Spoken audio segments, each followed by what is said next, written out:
Assalamualaikum warahmatullahi wabarakatuh. Perkenalkan, nama Janita Aisyah Purnama, NIM 2011290017, kelas 3A semester 3, Prodi Tadris Bahasa Indonesia dengan mata kuliah Morfologi. Dan dosen pembimbing Ibu Dina Putri Juni Astuti MPD. Pada kesempatan kali ini saya akan menjelaskan materi tentang proses morfologis, yaitu berupa afiksasi, reduplikasi, komposisi, abreviasi, dan konversi. Selamat menyaksikan. Proses morfologis terdiri dari afiksasi, reduplikasi, komposisi, abreviasi, dan konversi. 1. Afiksasi. Afiksasi adalah proses pembubuhan afiks pada sebuah dasar atau bentuk dasar. Dalam proses ini terlibat unsur-unsur 1. Dasar atau bentuk dasar, 2. Afiks, 3. Makna gramatikal yang dihasilkan. Proses ini dapat bersifat inflektif dan dapat pula bersifat derivatif. Afiks adalah sebuah bentuk biasanya berupa morfem terikat yang diimbuhkan pada sebuah dasar dalam proses pembentukan kata. Jenis-jenis afiks. Pertama, afiks intelektif adalah afiks yang digunakan dalam pembentukan kata-kata inflektif atau paradigma infleksional. Misalnya, sufiks s pada kata book sebagai penanda jamak dan ed pada kata looked sebagai penanda kata lampau. 2. Afiks derivatif. Prefiks me membentuk kata baru, yaitu kata yang identitas leksikalnya tidak sama dengan bentuk dasarnya. Misalnya saja pada kata membengkak yang berkelas verba dari dasar adjektiva atau mematung yang berkelas verba dari dasar nomina. 2. Reduplikasi. Reduplikasi adalah proses morfemis yang mengulang bentuk dasar baik secara keseluruhan, secara sebagian atau parsial, maupun dengan perubahan bunyi. Proses reduplikasi bersifat paradigmatis atau infleksional dan dapat pula bersifat derivasional.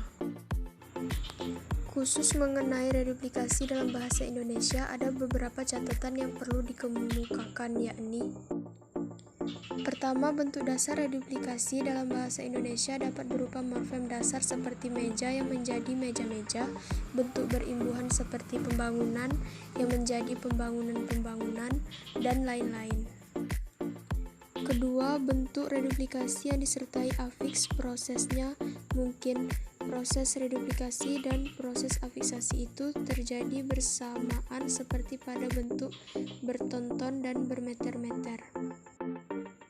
Ketiga, pada dasar yang berupa gabungan kata seperti reduplikasi mungkin harus berupa reduplikasi penuh, tetapi mungkin juga hanya berupa reduplikasi parsial. Keempat, reduplikasi dalam bahasa Indonesia bersifat derivasional. Kelima, dua buah kata yang maknanya bersinonim membentuk satu kesatuan gramatikal, misalnya ilmu pengetahuan, hancur luluh, dan alim ulama. 3. Komposisi. Komposisi adalah hasil dari proses penggabungan morfem dasar dengan morfem dasar, baik yang bebas maupun yang terikat, sehingga terbentuk sebuah konstruksi yang memiliki identitas leksikal yang berbeda. Misalnya, lalu lintas, daya juang, dan rumah sakit dalam bahasa Indonesia, akhir-akhir, malaikat-malaikat maut, dan blackboard, bluebeard, dan greenhouse dalam bahasa Inggris. 4. Abreviasi. Abreviasi adalah kependekan dari sebuah kata atau frasa. Jenis-jenis abreviasi atau singkatan: 1. Akronim, 2. Inisial, 3. Pemotongan, 4. Klip, 5. Apesis, 6. Portmanteau. 1. Akronim adalah membentuk singkatan dengan menggunakan huruf-huruf awalnya. Contoh A, B, B, A, M, A, D, O, P, E, C. 2. Inisial adalah sekumpulan huruf yang pengucapannya terpisah, biasanya digunakan sebagai singkatan suatu nama atau suatu ekspresi. Contohnya CD, TV, dan UK. 3. Pemotongan. Abreviasi ini berisi bagian awal dari sebuah kata. Tipe ini paling sering digunakan dalam sebuah judul yang mengacu pada bulan, tahun, hari, seperti month, free, auct. 4.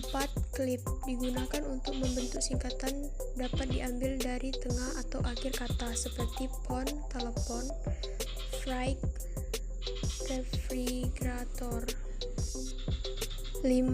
Apesis, penghilang vokal di awal kata, biasanya tidak disengaja dan terjadi dalam bahasa lisan dalam percakapan sehari-hari. Contoh, cause untuk because.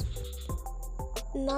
Portmanteau, gabungan dua kata atau lebih. Contoh, liger dalam kata lion dan tiger untuk breakfast dan dinner. 5. Konversi. Konversi adalah proses pembentukan kata dari sebuah kata menjadi kata lain tanpa perubahan unsur segmental. Umpamanya kata drink dalam bahasa Inggris adalah nomina seperti dalam kalimat have a drink, tetapi dapat diubah menjadi sebuah verba drink tanpa perubahan apa-apa. Contoh dalam kalimat yaitu if you are thirsty you must drink. Contoh dalam bahasa Indonesia, kata cangkul adalah nomina dalam bentuk ayah membeli cangkul baru, tetapi dalam kalimat cangkul dulu baik-baik tanaman itu, baru ditanami adalah sebuah verba. Baiklah, itu saja materi yang dapat saya sampaikan. Terima kasih. Wassalamualaikum warahmatullahi wabarakatuh.